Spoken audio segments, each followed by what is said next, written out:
Okay. You'll want this glass. SJC-11414, Commonwealth versus John Parrillo.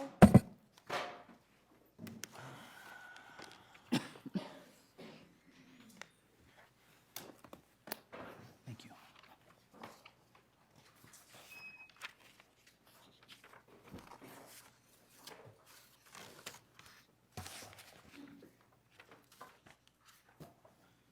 Good morning again, Chief Justice Ireland, Honorable Justices Beth Eisenberg and John Connors for Mr. Parrillo. This case poses the question of whether a trial court has the discretion to impose a sentence of lifetime parole on a first-time offender under Chapter 265, Section 45, in light of the fact that in 2005 this court found and held that the procedural provisions that work synergistically with that statutory provision was unconstitutional.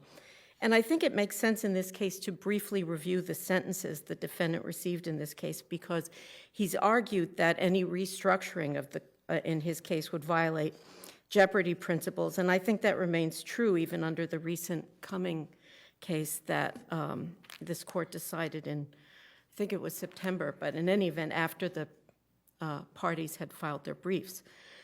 So the defendant in this case was originally charged in the Attleboro District Court in December of 2006 with one count of indecent assault and battery on a developmentally disabled person, one count of assault to rape, and one count of open and gross lewdness. And in July of 2007, the first charge was reduced to indecent assault and battery on a person over 14, and the second charge was reduced to simple assault, and the third charge was left unchanged. Now, there was a jury trial, and the defendant was convicted on all three counts, and he was sentenced as follows on March 3rd of 2008.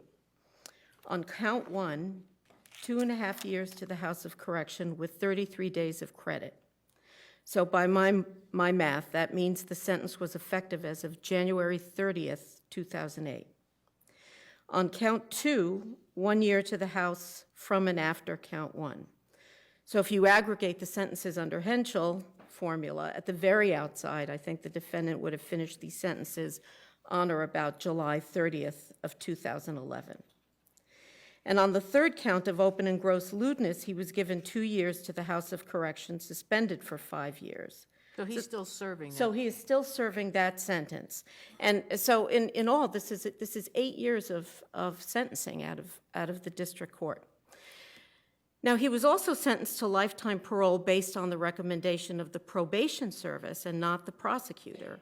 And as we've argued at pages 15 to 20 in our reply brief, the sentence of lifetime parole was imposed as a condition of probation on the third count, which is open and gross lewdness. That's not what the judge said.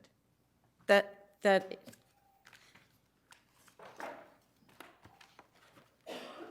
is what the clerk said. Yeah, but the judge said, didn't he have a written memorandum of decision where he I explained? do. The judge's written memorandum of decision, I confess, it's not that clear to me, but I'm sorry.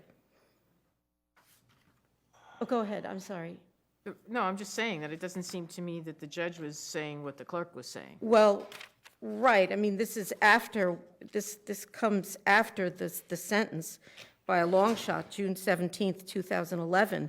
And what the judge seems to be saying, and now I'm looking at page 35 in the addendum, which is the second page of his decision, is he seems to be saying that in the last paragraph, General Laws 265-45 is silent on the circumstances in which a judge may impose lifetime parole on first-time offenders convicted of indecent assault and battery.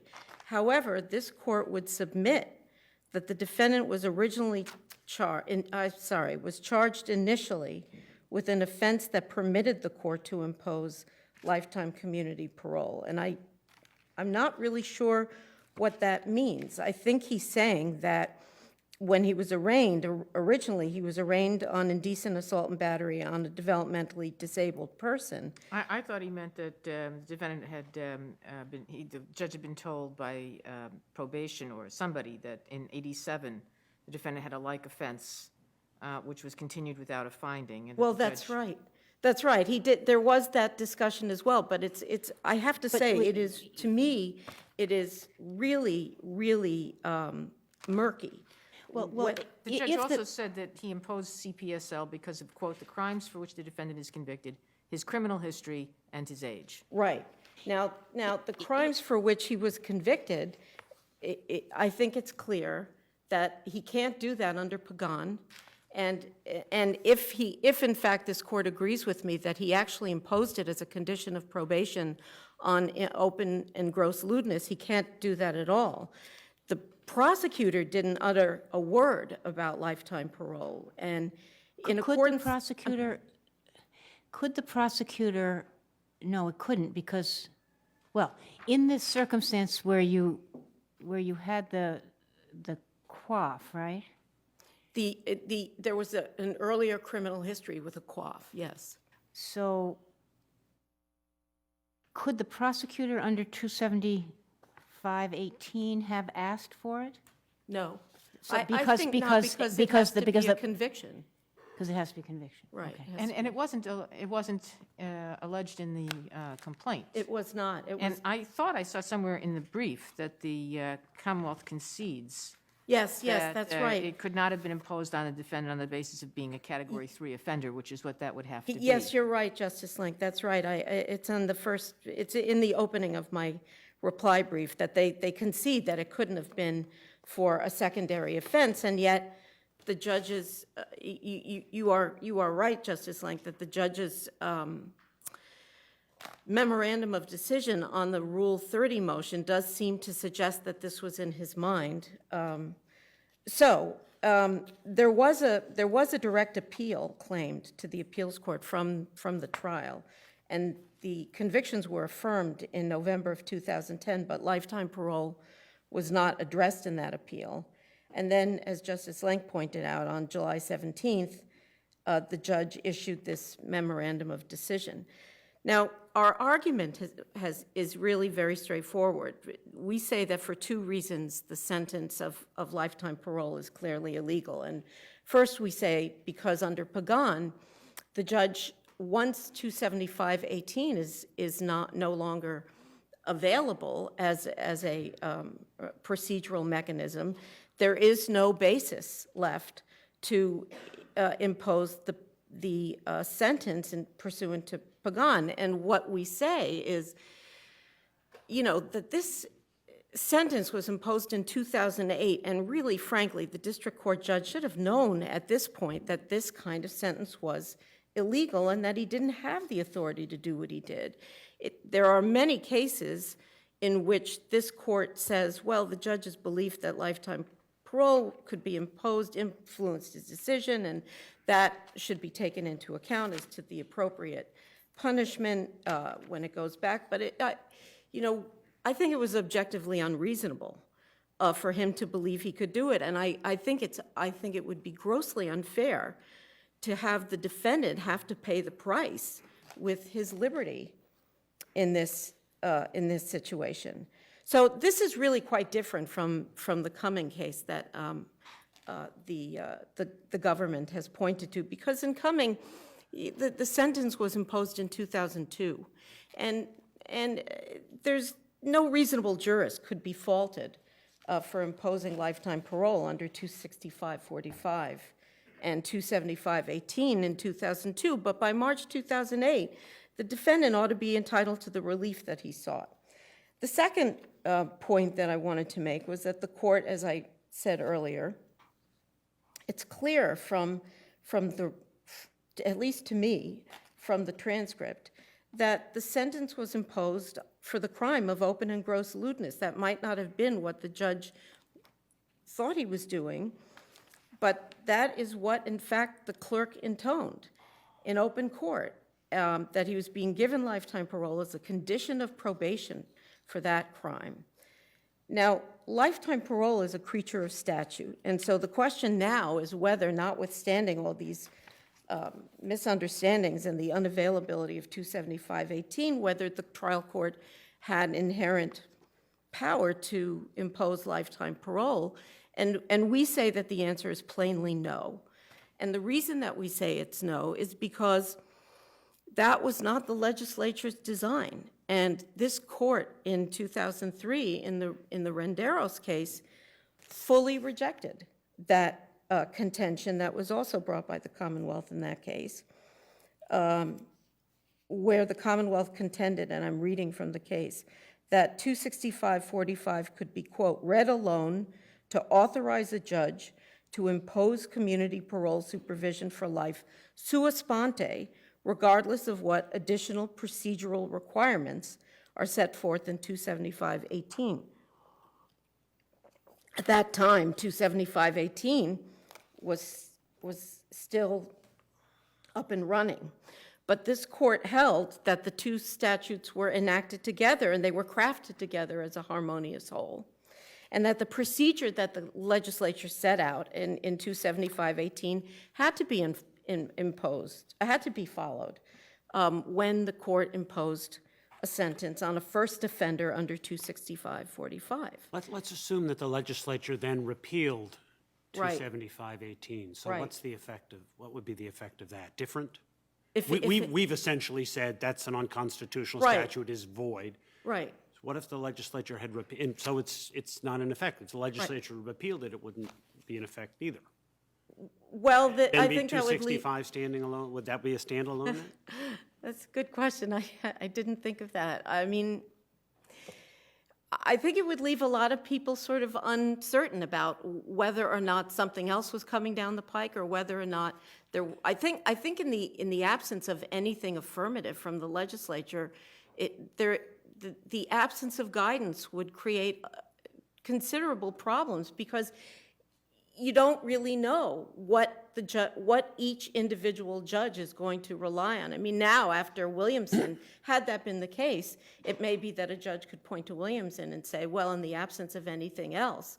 But even there... Would it matter that you wouldn't, in that circumstance, I'm going to get this confused, but if there was nothing in the complaint itself that mentioned that as a possibility, would that matter? If the judge alone is the person who's doing this?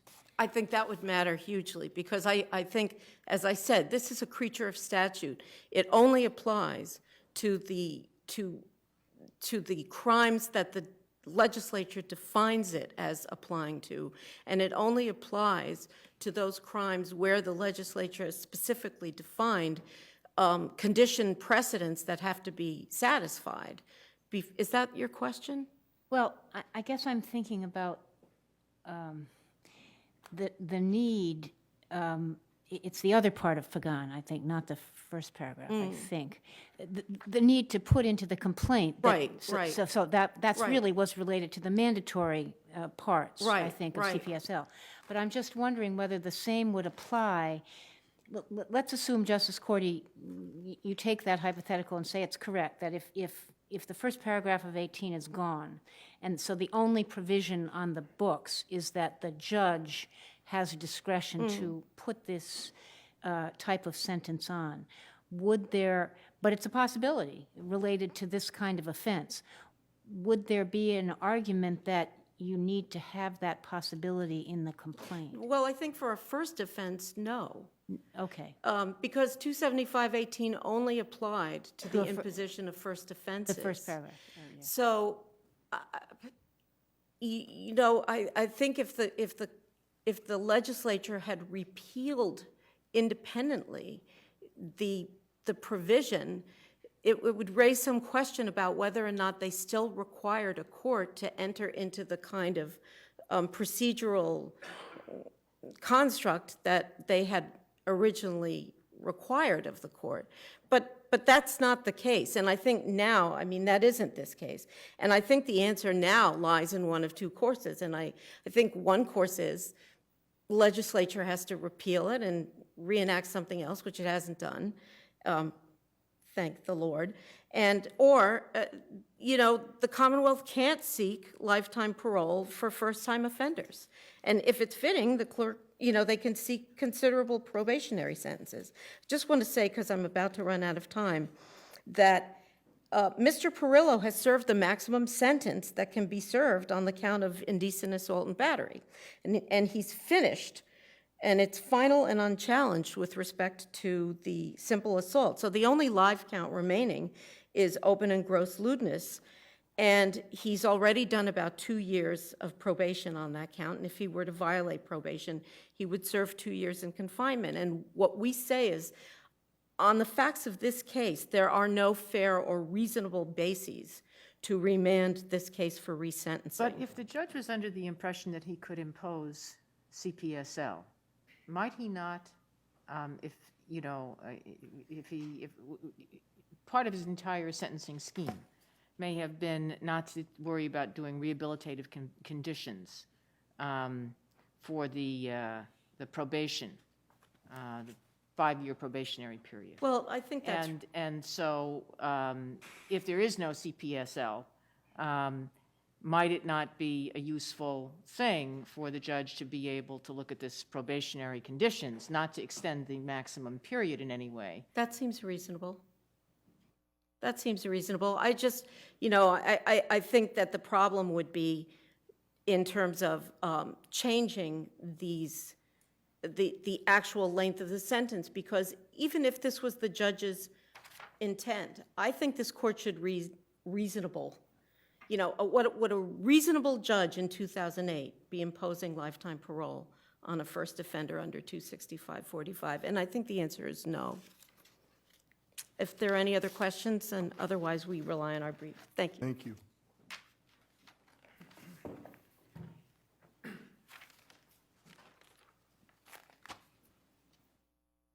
Good morning, Your Honors. Owen J. Murphy for the government. I'm joined by Assistant District Attorney Roger Michael. Your Honors, in the mind of the government, this is a very straightforward case, and it involved the first issue, anyways, regards severance. And I'd like to first note that Renderos, and there's no doubt about it, it made clear that sections 45 and 18, as originally designed, were designed to function together.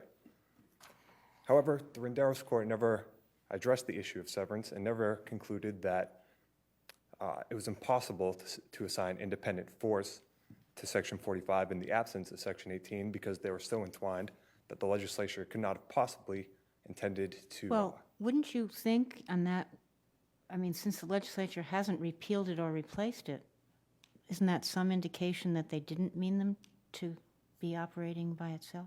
I think the legislature knew that this court had the ability to sever the statutes, and that might be evidence as to why they actually established the section 18 procedure in a completely different section of the code. And I'd suggest to submit to you the reason for that may have been the fact that this code was promulgated in 1999, and in 2000, I believe that's when the U.S. Supreme Court decided Apprendi, and perhaps the legislature was at least privy to some of the problems that might arise with section 18. Well, it was quite clear that the legislature, with respect to first offenders, wanted a process, so that it wasn't, wanted a process. The process they constructed, unfortunately, was a little upside down, but should we assume that because that was defective, that they actually wouldn't have intended a process at all? I think a lot of that question is answered by this court's decision in Williamson. Granted, part of the severance analysis determines whether or not the legislature would have enacted Section 45 without Section 18. It's clear that CPSL and the fear of recidivism as far as sexual offenders are concerned was a grave concern of theirs. And although at one point they did intend to have a Section 18 hearing in regards to Category 1 CPSL, a lot of those protections are also afforded to the judge, a lot of those protections, and essentially the same protections as the Williamson court points out, are afforded to the defendant by way of just a general sentencing. But there's nothing in Williamson or in the statute that was construed in Williamson that suggested a concern for process for first-time offenders. These are people, it's a very different statute. It has to do with the failure to register. And even there, it's discretionary for level 2 and 3 offenders who are neither convicted of more serious crimes under A1 or repeat non-registrants under A2. It's a very different statutory scheme which has never been constrained in the way that registration, that CPSL imposition upon first-time offenders was constrained by the legislature from the beginning. Very different statute. I understand that, Your Honor. I think that brings me back to the portion of the severance analysis that requires this court to answer the question. I think this is the most important question for the court. Would the legislature have enacted Section 45 and thereby Category 1 CPSL, knowing that Section 18 was a nullity? And I think given this court's analysis in Williamson that a sentencing hearing would provide many of the same protections to an offender, I think the answer to that is yes. And I think that it is severable, and therefore it should be severed. Now, does it matter to you that Section 18 was enacted as statute 1999, Chapter 74, Section 14, and Section 45 was Section 13 in that same statute? I mean, they were literally adjacent to each other. They were 13 and 14 of that same statute. Does not that reflect that this is different from the usual severance case because they were passed together? I don't think that does distinguish it from the usual severance case, because I think in the general realm of severance, and I would refer the court's attention to Commonwealth v. Peace Choi, which wasn't actually cited in my brief, but a statute codified in the same part of the code can be severed so that it can make sense if it's unconstitutional, and the unconstitutional provision can be struck out to preserve the intent of the legislature. Don't we have to have some indication that the legislature would have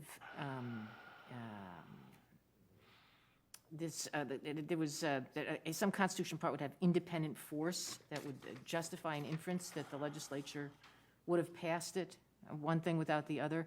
I mean, and all we know is that there was legislation passed in 2010, which only amended the third sentence, which had to do with Category 3 offenses. It had nothing to do with Category 1 and Category 2 offenses. Left in the 118, the 275 Section 18 reference for Category 2 offenders.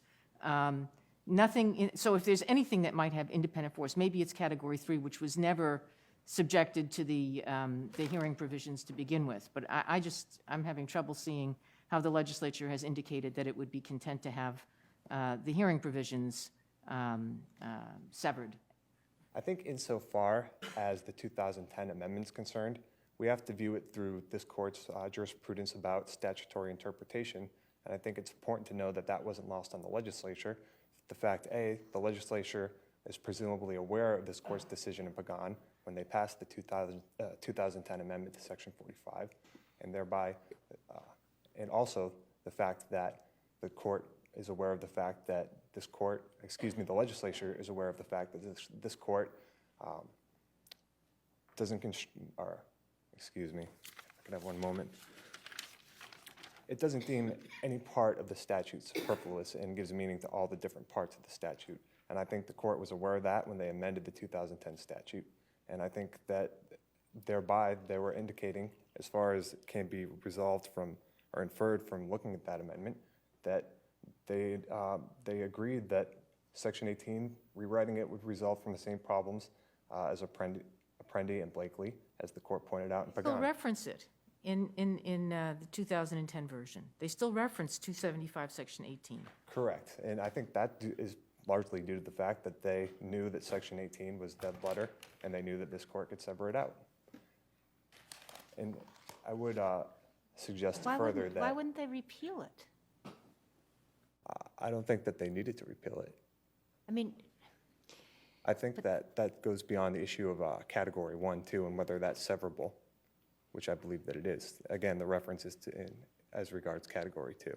But if you're suggesting that we read in, with the procedures that were in 18, that certainly don't exist in 45 with Correct. respect to first offenders, that we read in, and they've done nothing to that first to 18, that we read in that they would want a judge to be able to do this with no procedures whatsoever, just on their silence?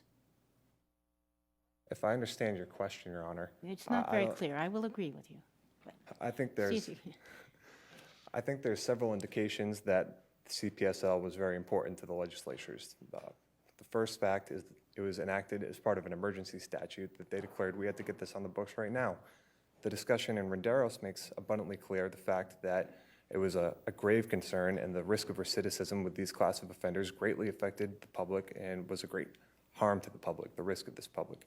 I think the court thereby has to analyze those considerations against the fact that a lot of the protections that the Section 18 hearing apparently tried to create were the same protections that the defendant would enjoy in just a general sentencing hearing, and that I would rely on the fact of the analysis in Williamson as to that.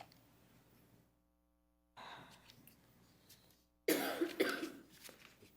there's no further questions on that issue, I would address the issue of resentencing. I think it's clear through a number of cases that, well, actually, excuse me, foremost, if the court is inclined to agree with the defendant's analysis about Section 45, then which count the sentence was imposed on is a moot question, because the sentence would be illegal whether it was imposed on the assault and battery or whether it was imposed on the open and gross lewdness count, and thereby the whole sentence would be restructured in light of the fact that that illegal sentence would be vacated. However, if the court is inclined to agree with the Commonwealth's interpretation of Section 45, then there's no doubt, and our brief review of the transcript will clearly establish that there's no doubt that the defendant received proper notice at the first instance in this case, because the transcript reflects he was fully aware of the fact that CPSL was to be a part of the conditions of the sentence. And I'd like to highlight briefly a few portions of the transcript which speak to that. The defense counsel actually was the one who recommended CPSL, and that was a recommendation that echoed the recommendation of probation. The judge in open court said directly to the clerk that the defendant would be receiving CPSL. The clerk stated directly to the defendant that he'd be receiving CPSL. Does any of this matter if it's not legal on other grounds? No, Your Honor. No. And with that, I would just say that the double jeopardy complaint is summarily addressed by this court's decision in Cumming, and that would be my Are you conclusion. seeking, if this were to be resentenced, would you say that the amount of time to be served could be increased? No. So it would only be as to the conditions of probation that there could be any change? I take that back. I think what should be the case is that the resentencing judge, and I believe there's no reason Judge Baylor couldn't handle it again, would have to readdress the sentence as a whole and make sure that it reflects the punishment that he originally intended to give. Whether You're saying he could give a longer period of time, incarcerated time? I think if it's in his mind, that would be a more appropriate sentence in light of the fact that he could not have imposed CPSL. That's a decision that he has the discretion to make. Under what case? I don't have a case that I can point to other than Renderos, which suggests that different components of a sentencing package create an integrated package.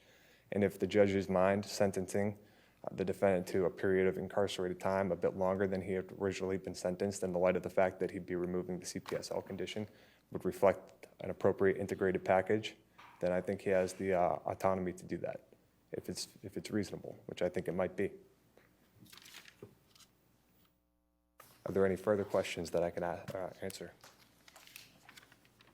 And with that, the Commonwealth would rest on its brief. Thank you for your time. All right, thank you. We'll take a brief recess. All right.